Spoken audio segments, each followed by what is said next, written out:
that is how a lot of people feel today. So far to go, so little time. And that is the story of where we find ourselves on a global basis with respect to one of the toughest challenges we've ever faced. I've been involved in the climate change issue for, 35 years, 40 years.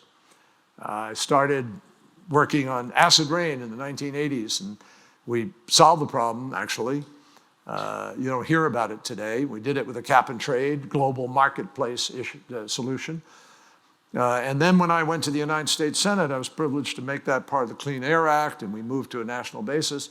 And many of us, Al Gore, whom you know well from his journeys on this road, a group of us in the Senate went to Rio in 1992. We were in Kyoto, 97. I led the Kyoto efforts on the floor of the Senate. We couldn't move anything because it was mandatory. It was frustrating. And then finally, with President Obama, we were able to break the paradigm. I went to Copenhagen. Copenhagen failed because China and the G77 opposed any kind of action. And when I became Secretary of State, I resolved, we're going to break this cycle. We have to break this cycle.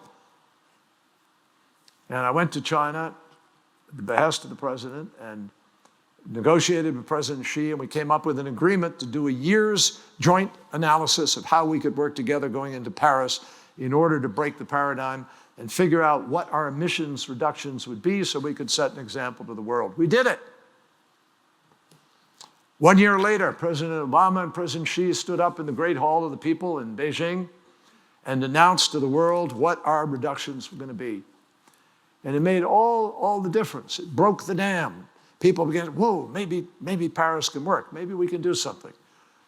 I call that leadership.